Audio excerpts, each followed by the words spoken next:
Oi, pessoal, boa noite.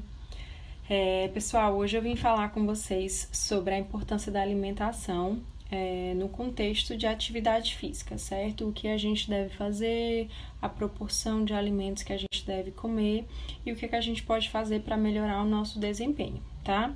Eu tirei como base o consenso, né, a diretriz da Sociedade Brasileira de Medicina do Esporte, que está acessível a todos, é só colocar na internet. Uma pergunta muito comum no consultório é: doutora, eu preciso suplementar?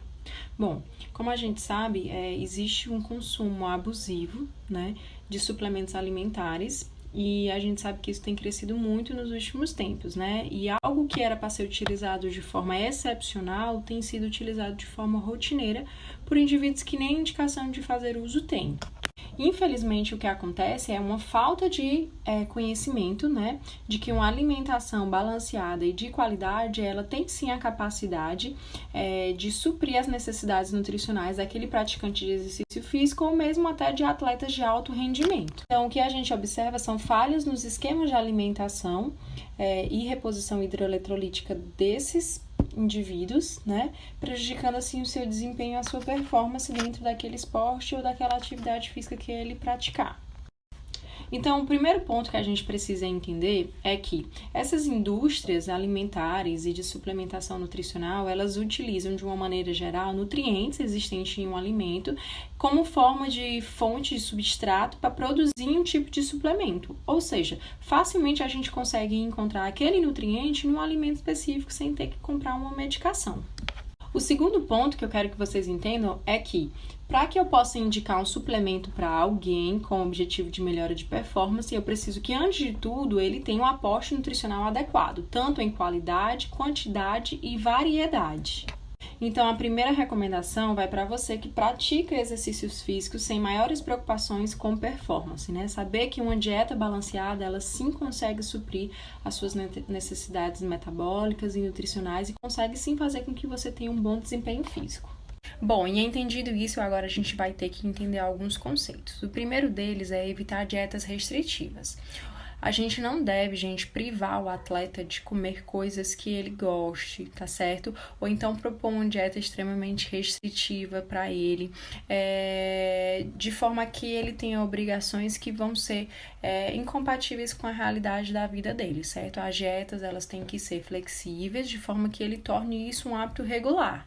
O segundo conceito que a gente precisa entender são fatores inerentes àquele indivíduo, certo? Então, a gente precisa entender a modalidade de esporte que ele pratica ou de exercício que ele pratica, a frequência, a intensidade, a duração, a fase de treinamento que ele se encontra, o condicionamento físico, o metabolismo basal, entender a demanda energética que aquele treino exige daquele indivíduo, condições clínicas associadas, doenças associadas, bem como fatores como mastigação, a digestão e a absorção de nutrientes. O terceiro conceito é que toda refeição tem que ter os macronutrientes e micronutrientes. Os macronutrientes são as gorduras, as proteínas e os carboidratos. E os micronutrientes são os minerais, as vitaminas e os oligoelementos. O papel dos macronutrientes, ele é importantíssimo porque ele participa de recuperação muscular, ele melhora a performance, ele atua no nosso sistema imunológico, faz o equilíbrio do nosso sistema endócrino. Micronutrientes também são essenciais porque eles fazem parte de síntese de hemoglobina, eles que fazem a produção da nossa energia, eles atuam também na manutenção da nossa saúde óssea. Então, quando a gente junta macronutriente com micronutriente, a gente consegue ter um equilíbrio muito bom para aquele indivíduo que está querendo realmente ter um tipo de ganho, de performance e de melhora de condicionamento físico. O quarto conceito é que há necessidade de uma mudança constante nas dietas, certo? Quando a gente faz um treino, a gente intensifica aquele treino ou muda aquele treino, a gente também muda a nossa demanda, certo? Energética. Então, aquela dieta que a gente fazia, muitas vezes pode não servir mais. E aí a gente tem que realmente ficar modificando essa dieta. Por isso que a avaliação continuada, principalmente de atletas de alto rendimento, ela é extremamente importante e essencial para a melhora de performance. conceito é que, como tudo na vida, tudo tem suas exceções, então vai ter casos que a gente vai ter que realmente suplementar.